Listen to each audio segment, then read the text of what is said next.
conversation, and I do want the tribe to be a part of this. I want to decide and collectively agree upon a timeline for Bo Nix. Okay. And really, we can say a timeline for rookie quarterbacks, but I don't really give a damn about other rookie quarterbacks. I really only care about Bo Nix. He plays for the team I like. So, a timeline for Bo Nix when we can definitively say, yo, he's it, or man, he is not it. And despite all your hot takes on social media and the corners of your favorite dive bar, you can't make that decision right now. It's not enough of a sample size. 19, 20 games. Yeah, you can get an idea, but it's not going to tell the entire story of one Bo Nix. So, you said it yesterday. I always used my conversation a couple of years ago with a guy like Brady Quinn, who he never really figured out, and he was telling me about that. Like, it's 3 years, and it's not even 3 years until you master. It's 3 years until you're comfortable inside of an offense. Bo actually has the benefit, in the first time in his football life, same coordinator and same quarterback coach this year. Sean Payton, Davis Webb, and Bo Nix are doing it for the second straight year. Bo's never had that in his life. Sean and Bo are going to be tied at the hip together for as long as this thing goes.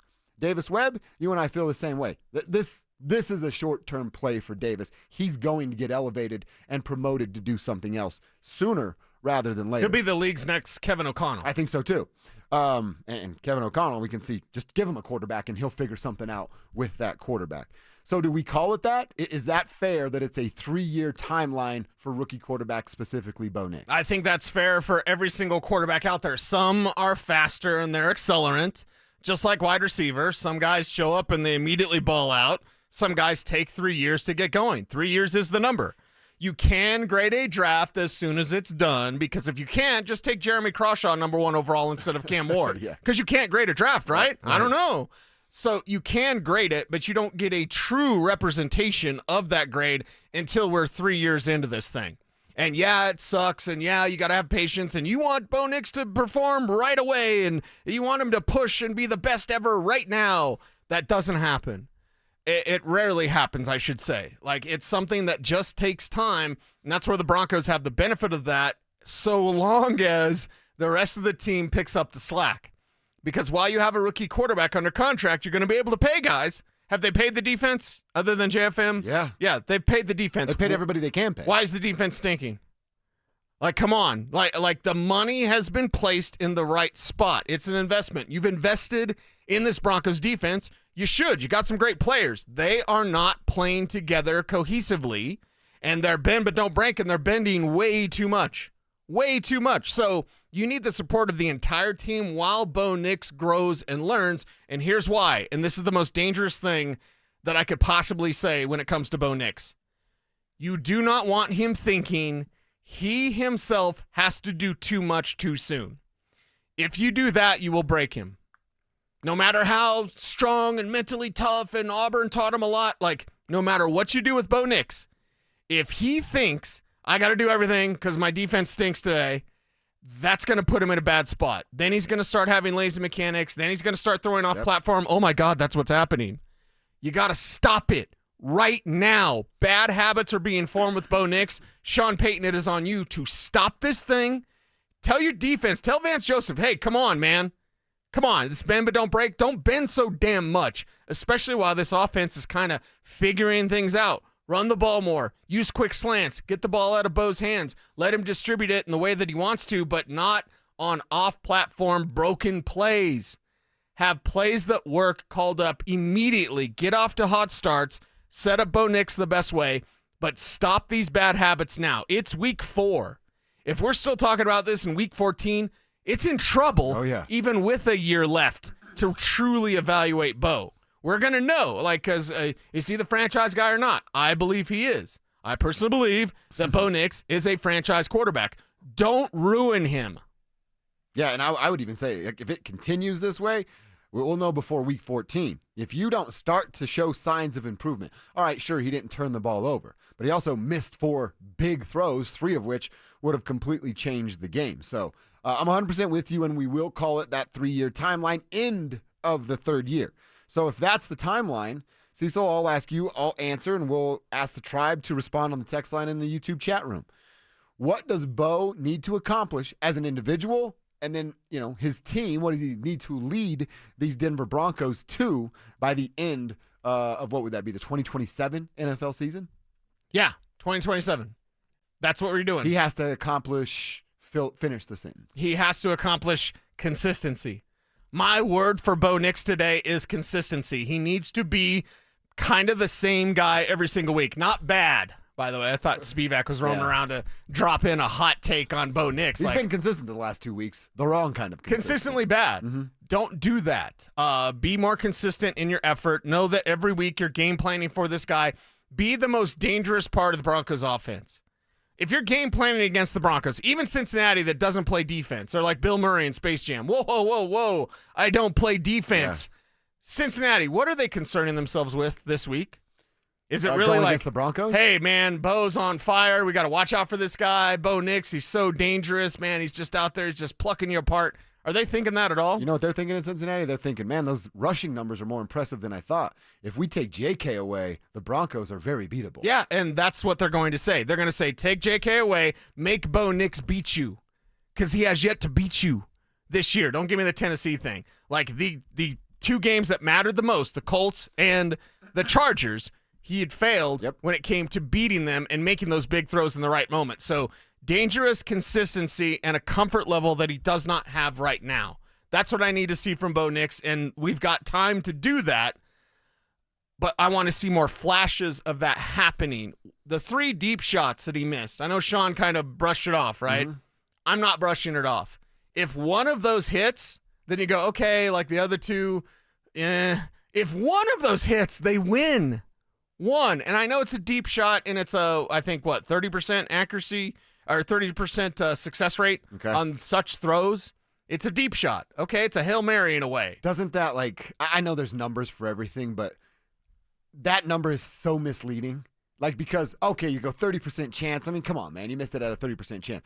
It feels so much higher than 30% because of how wide open Marvin Mims was. Right. You're missing wide open guys, and you're overthrowing them, not to keep it away from the defense. Nobody was in picture. That's what I'm saying. 30% when you're hand fighting and the guy's on your hip. Right. All right, I can live with that number. Sure. But 30% butt naked wide open, you're 40% too low. No, that better be 100%. 50% too low. That better be 100%. Guys wide open in this league. We know college you're wide open all the time. It's the size of this room.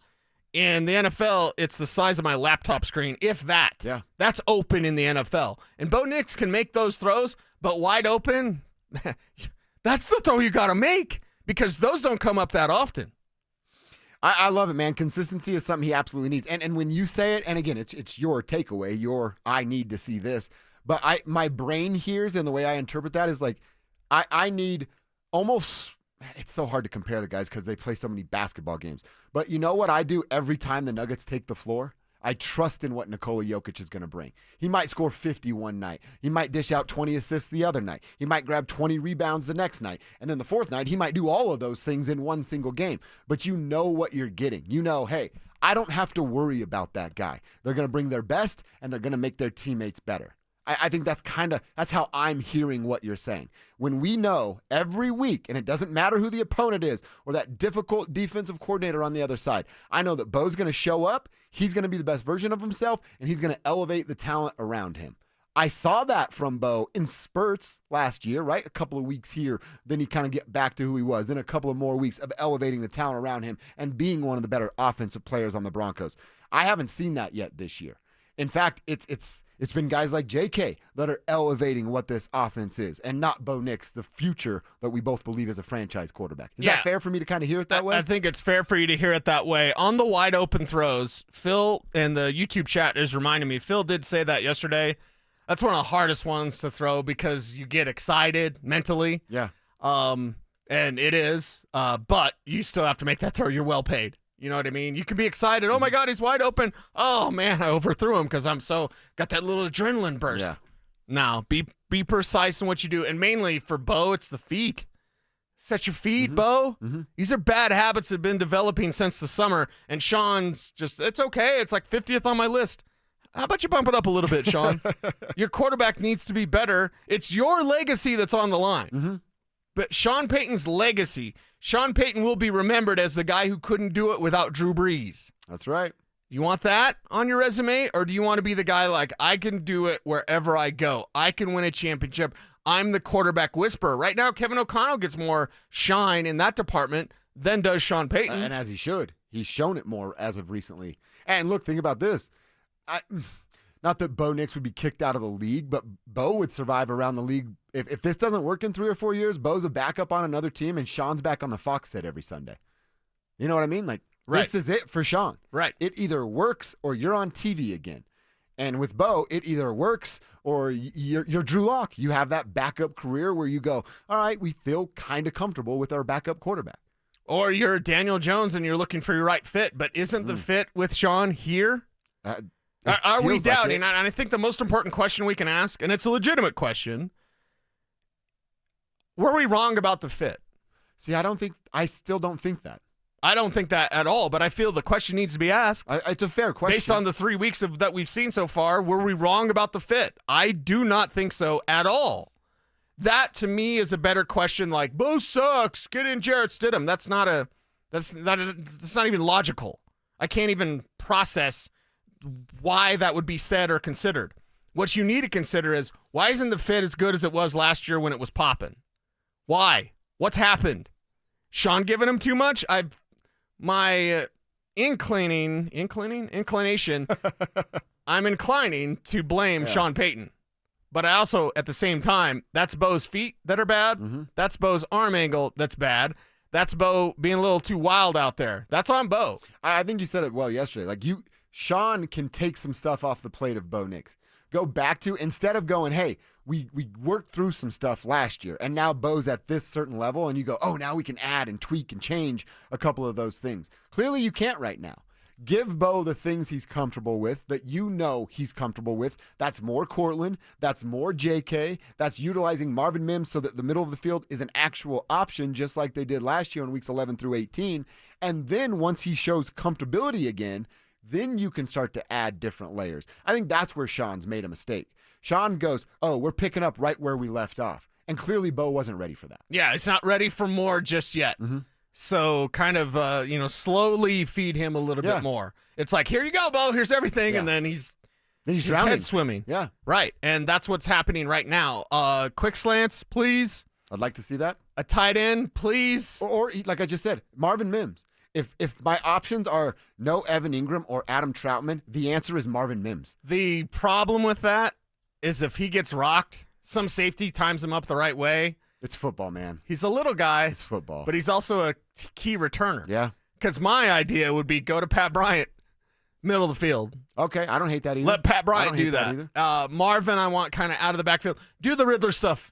It's not. You don't have a tight end right now. Marvin, you're back. You're back, right? And utilize Marvin that way. Let Pat Bryant do some of those quick slants, because here's the thing. Like, I'm thinking about Troy Franklin. Troy Franklin would run those routes over the middle. And with his size, I would be worried about, just like Marvin's smaller, but I'd be worried about Troy getting rocked. Troy would do it willingly. Troy probably wants to do it. He's that guy. Mm-hmm. Don't get it twisted. He's like super nice in the locker room, but behind the scenes, that's a guy that's like, give me the rock, give me the rock, give me the rock. I like that. And he's got that fire and that intensity. So he would run those dangerous routes. It's just that curl throw. We didn't get to talk about that curl throw at the beginning and of course I saw it on my timeline because like, why is Lucas Curl on this team? He stopped. That's what Bo wanted him to do. What was that, week 1, right? Yeah. Remember week 1? Stop! Then he stops and Bo throws a hospital ball?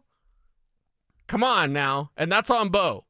So, like, he can't be mad at Kroll for not stopping in week 1 and then stopping in week 2. Kroll did the right thing.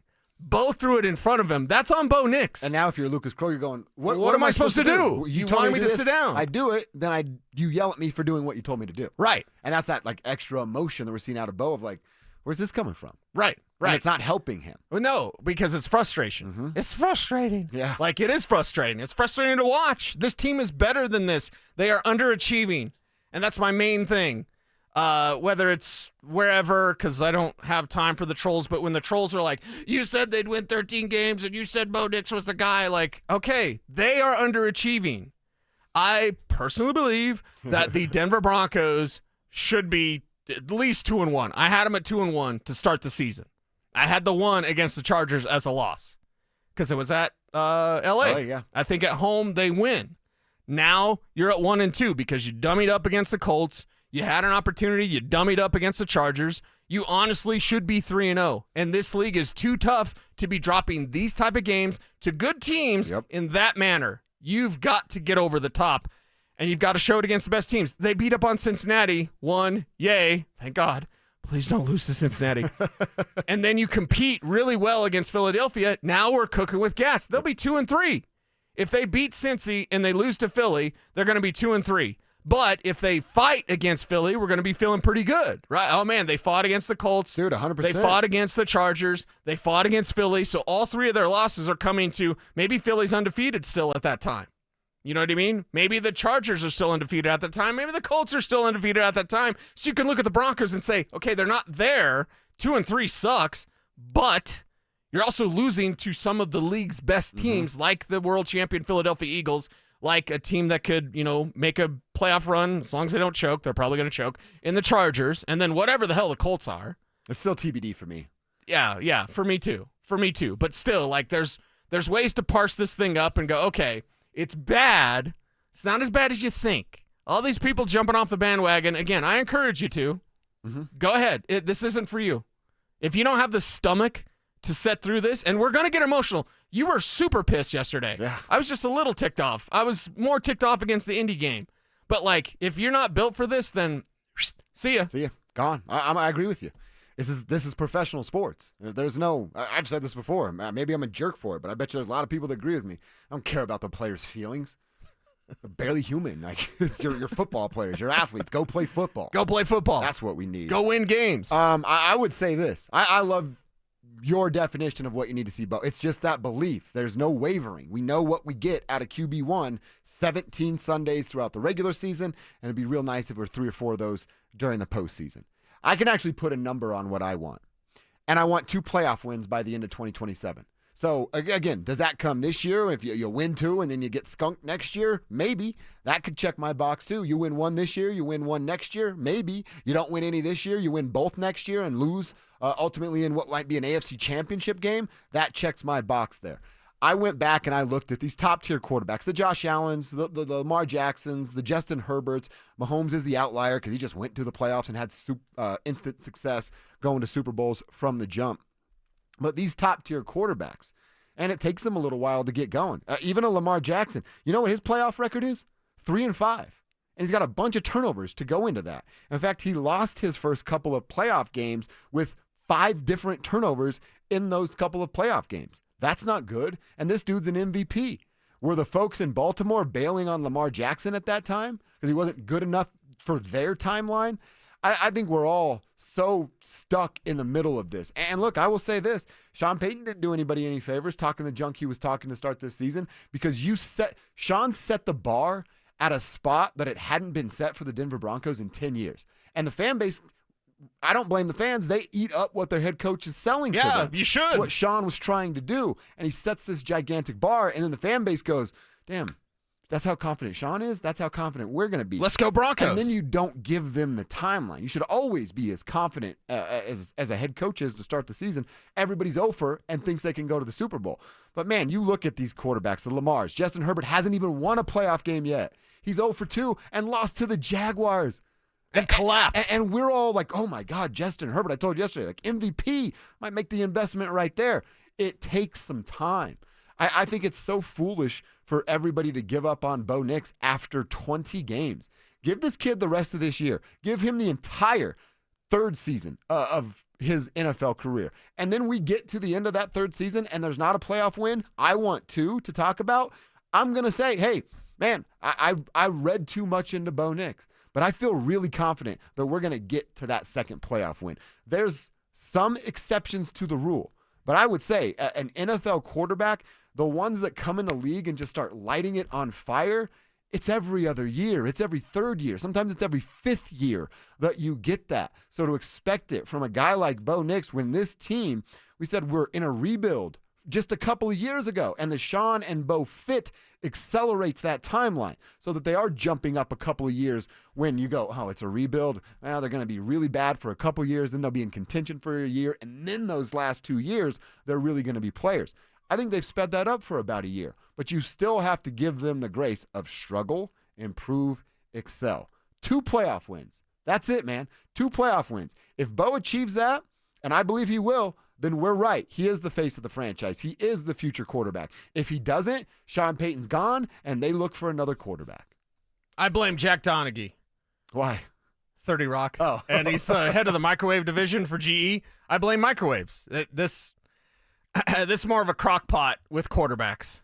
It's not the microwave. It's not the microwave. Yeah. It honestly can't really be the microwave unless he's beyond special. You know what I mean? And even then, dude, the 2 recent examples we have of coming in and lighting the league on fire, CJ Stroud. What are we saying about CJ now? Jaden Daniels. Rough. What are we saying about Jaden Daniels for this season? Hurt. Right. And you had anticipated a step back, and he's shown us he's taking a step back. Yeah. Now he's not even out there. Yeah, it's very rare that you get this overnight sensation. And in the NFL, sometimes overnight means a couple of seasons.